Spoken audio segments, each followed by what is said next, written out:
Bismillahirrahmanirrahim. Assalamualaikum warahmatullahi wabarakatuh.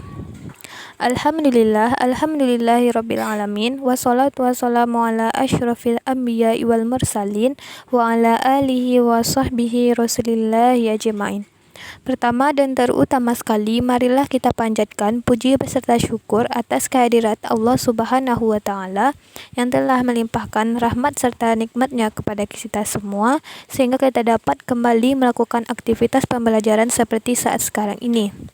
Salawat beserta salam tidak lupa pula kita hadiahkan kepada pucuk pimpinan umat Islam sedunia, yakninya Nabi besar Muhammad SAW, dengan hantaran kata Allahumma sholli ala sayyidina Muhammad wa ala alihi sayyidina Muhammad. Yang terhormat kepada Ibu DRA Fetriani J MPD dan Ibu Rosmaria Marlis MPD selaku dosen pengampu mata kuliah dasar-dasar ilmu pendidikan. Sebelum itu, izinkan kami untuk memperkenalkan diri terlebih dahulu. Kami dari kelompok 12 yang beranggotakan yang pertama, saya sendiri, Salsabila Rizka Chania dengan NIM 21329037 sebagai moderator. Yang kedua, Cynthia Nur Zahrawani dengan NIM 21329038 sebagai pemateri. Dan yang terakhir, Sri Gustina Limbong dengan NIM 21329039 sebagai pemateri.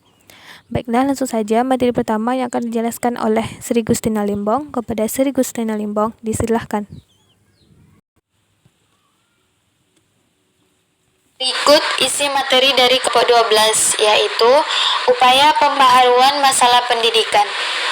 1. Pengertian pembaharuan pendidikan. Pembaharuan pendidikan adalah upaya sadar yang dilakukan oleh pihak-pihak yang terlibat sebagai pelaksana, pengamat, dan pengembang pendidikan untuk mengubah ide dan gagasannya menjadi lebih baik, sehingga proses kegiatan belajar dapat berjalan secara efektif dan efisien, di mana peserta didik mampu beradaptasi dengan kegiatan pembelajaran yang telah disesuaikan dengan kehidupan dunia nyata ataupun lingkungan hidup dan perkembangan teknologi. 2. Faktor-faktor pembaharuan atau inovasi pendidikan.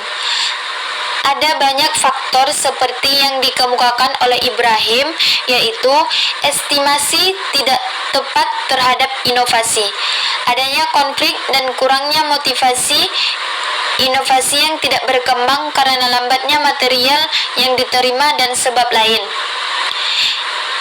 Adanya masalah keuangan, adanya penolakan inovasi dari kelompok tertentu, dan kurang adanya hubungan sosial.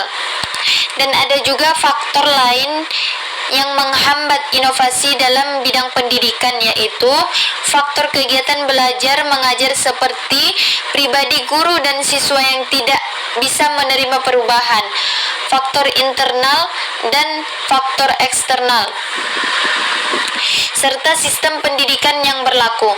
Dari hasil penelitian dari beberapa ahli ditemukan beberapa hambatan dalam penyebaran inovasi, antara lain yaitu hambatan geografi, hambatan sejarah, hambatan ekonomi, hambatan prosedur, hambatan personal, hambatan sosial budaya, dan hambatan politik.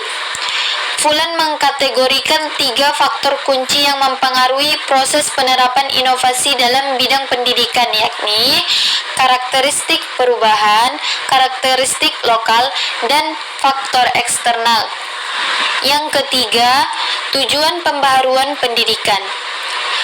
Pembaharuan pendidikan dilaksanakan agar pendidikan nasional dapat berjalan sesuai dengan fungsinya. Pendidikan nasional berfungsi mengembangkan kemampuan dan membentuk watak serta peradaban bangsa yang bermartabat dalam rangka mencerdaskan kehidupan bangsa, dan bertujuan untuk berkembangnya potensi peserta didik agar menjadi manusia yang beriman dan bertakwa kepada Tuhan Yang Maha Esa, berakhlak mulia, sehat, berilmu, cakap, kreatif, mandiri, dan menjadi warga negara yang demokratis serta bertanggung jawab. Yang keempat, upaya dalam mengatasi permasalahan pendidikan di Indonesia. Yang pertama, pembaharuan kurikulum. Yang kedua, pembaharuan pola masa studi. Yang ketiga, pembaharuan tenaga pendidikan. Yang keempat, pengelolaan pendidikan inovatif. Yang kelima, pengembangan pendidikan di luar sekolah. Yang keenam, homeschooling. Yang ketujuh, inovasi dalam pendekatan pembelajaran. Berikut pengertian dari upaya-upaya dalam mengatasi permasalahan pendidikan di Indonesia. Yang pertama, pembaharuan kurikulum. Pembaharuan kurikulum bisa diartikan sebagai perubahan kurikulum yang terdapat perbedaan dalam satu atau lebih komponen dari kurikulum dengan periode tertentu. Untuk pembaharuan kurikulum pada pendidikan dasar dan menengah adalah penerapan kurikulum 2013 pada pendidikan dasar dan menengah. Dalam perjalanan sejarah sejak tahun 1945, kurikulum pendidikan nasional telah mengalami perubahan, yaitu pada tahun 1947, 1952, 1964, 1968, 1968, 1975, 1984, 1994, 2004, dan 2006. Yang kedua, pembaharuan pola masa studi. Pembaharuan pola masa studi termasuk pendidikan yang meliputi pembaharuan jenjang dan jenis pendidikan serta lama waktu belajar pada suatu satuan pendidikan.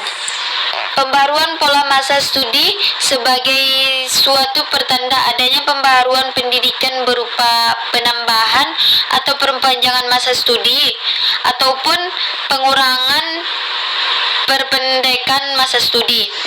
Perubahan pola tersebut dilakukan dengan bertujuan dan alasan tertentu.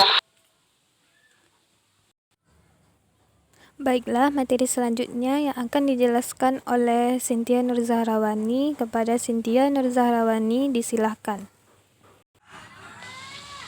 Terima kasih kepada moderator. Baik, di sini saya akan menjelaskan materi selanjutnya, yaitu upaya dalam mengatasi permasalahan pendidikan di Indonesia yang ketiga, pembaharuan tenaga pendidikan. Menurut Undang-Undang Sisdiknas Nomor 20 Tahun 2003, tenaga kependidikan adalah anggota masyarakat yang mengabdikan diri dan diangkat untuk menunjang penyelenggaraan pendidikan. Dan pendidik merupakan tenaga profesional yang bertugas merencanakan dan melaksanakan proses pembelajaran, menilai hasil pembelajaran, melakukan pembimbingan dan pelatihan, serta melakukan penelitian dan pengabdian kepada masyarakat, terutama bagi pendidik pada perguruan tinggi. Pendidik dan tenaga kependidikan berhak memperoleh 1. Penghasilan dan jaminan kesejahteraan sosial yang pantas dan memadai. 2. Penghargaan sesuai dengan tugas dan prestasi kerja. 3. Pembinaan karir sesuai dengan tuntutan pengembangan kualitas. 4. Perlindungan hukum dalam melaksanakan tugas dan hak atas hasil kekayaan intelektual. 5. Kesempatan untuk menggunakan sarana-prasarana dan fasilitas pendidikan untuk menunjang kelancaran pelaksanaan tugas. Pendidik dan tenaga kependidikan berkewajiban yaitu 1. Menciptakan suasana pendidikan yang bermakna, menyenangkan, kreatif, dinamis, dan dialogis. 2. Mempunyai komitmen secara profesional untuk meningkatkan mutu pendidikan. 3.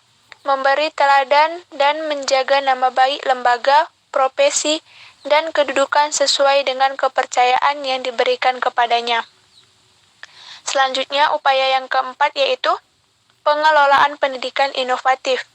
Adanya pengelolaan pendidikan inovatif seperti SMP terbuka, SMA terbuka, dan universitas terbuka yang memiliki tujuan untuk mempermudah peserta didik dalam memasuki jenjang pendidikan yang dibutuhkan karena terhambat oleh beberapa aspek seperti ekonomi, sosial, geografis, maupun waktu yang tidak mencukupi.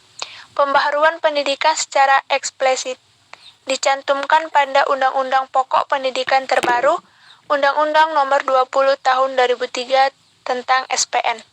Selanjutnya, upaya yang kelima yaitu pengembangan pendidikan di luar sekolah. Ilmu-ilmu yang tidak bisa didapatkan dari bangku sekolah, kita bisa dapatkan di luar sekolah. Hal ini perlu kita lakukan dengan melakukan pembaharuan dengan lingkungan luar sekolah, yakni lingkungan masyarakat. Tetapi, melihat fakta yang terjadi, banyak masyarakat di Indonesia yang tertinggal dalam mengikuti pendidikan. Mereka tertinggal pendidikan disebabkan faktor ekonomi, faktor sosial, dan faktor geografis. Maka dari itu, pemerintah membentuk program Kejar Paket A, Paket B, dan Paket C. Kejar merupakan singkatan dari kelompok belajar, yang memiliki pengertian suatu kelompok yang anggotanya terdiri atas usia anak sekolah maupun anak yang lewat usia sekolahnya. Akan tetapi masih diberi kesempatan untuk belajar. Dengan adanya program Kejar, memberikan kesempatan bagi masyarakat yang tertinggal akan pendidikannya untuk bersekolah kembali dan mendapatkan ijazah sesuai dengan tingkat pendidikan yang dibutuhkan. Selanjutnya, upaya yang keenam yaitu homeschooling. Homeschooling merupakan bentuk pendidikan informal yang dilakukan secara mandiri oleh keluarga, sehingga orang tua dapat memantau langsung anaknya dalam belajar dan materi pembelajaran dipilih sesuai dengan kebutuhan anak. Homeschooling bisa dijadikan sebagai solusi dalam meretas permasalahan ketidakmerataan pendidikan di Indonesia. Meskipun peserta didik tidak bisa mengikuti pendidikan di sekolah, akan tetapi dia tetap bisa mengikuti pendidikan di rumah. Selanjutnya, upaya yang ketujuh yaitu inovasi dalam pendekatan pembelajaran. Ada dua. Yang pertama, belajar tuntas. Belajar tuntas adalah salah satu cara dalam proses belajar yang menuntut siswa untuk menguasai materi pembelajaran secara tuntas dengan hasil yang memuaskan sesuai dengan kemampuan siswa. Yang kedua, cara belajar siswa aktif. Cara belajar siswa aktif atau CBSA adalah suatu cara atau usaha untuk mempertinggi atau mengoptimalkan kegiatan siswa dalam proses belajar. CBSA menuntut keaktifan belajar siswa yang optimal sehingga dapat mencapai hasil yang optimal pula. Tujuan dari CBSA ini adalah agar siswa aktif dalam proses belajar sehingga mampu mengubah perilaku atau tingkah lakunya secara efektif dan efisien. Karakteristik dari CBSA adalah 1. Situasi kelas menentang siswa melakukan kegiatan belajar secara bebas tanpa terkendali. 2. Guru tidak mendominasikan pembicaraan tetapi lebih banyak memberikan rangsangan berpikir kepada siswa untuk memecahkan masalah. 3. Guru menyediakan dan mengusahakan sumber belajar bagi peserta didik. 4. Kegiatan belajar siswa bervariasi dan kegiatan yang dilakukan secara kelompok dalam bentuk diskusi, dan ada pula kegiatan belajar yang harus dilakukan oleh masing-masing siswa secara mandiri. Selanjutnya, kesimpulan. Permasalahan pendidikan pada masa sekarang ini sudah diibaratkan benang kusut yang perlu dicairkan pola penyelesaiannya. Semua permasalahan pendidikan sekarang memiliki keterkaitan satu sama lain, mulai dari pemerataan sampai pada tenaga pendidikan. Untuk itu, ada beberapa cara yang dapat dilakukan untuk mengurangi masalah pendidikan yang terjadi sekarang, yaitu dengan cara 1. Perubahan kurikulum. 2. Pembaharuan pola masa studi. 3. Pembaharuan tenaga pendidikan. 4. Pengelolaan pendidikan inovatif. 5. Pengembangan pendidikan luar sekolah. Dan yang terakhir, homeschooling. Diharapkan, dengan metode-metode di atas, permasalahan pendidikan bisa dikurangi.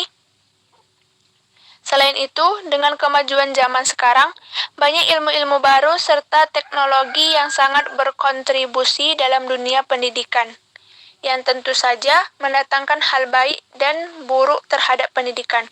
Tugas kita sebagai tenaga pendidik adalah pemanfaatan TIK yang ada semaksimal mungkin untuk menunjang kegiatan pembelajaran peserta didik. Mungkin hanya ini yang bisa saya sampaikan. Saya kembalikan kepada moderator. Baiklah, cukup sekian penyampaian materi dari kelompok kami. Apabila ada kesalahan maupun kekurangan dari penyampaian, kami mohon maaf. Wabillahi taufiq wal hidayah. Wassalamualaikum warahmatullahi wabarakatuh.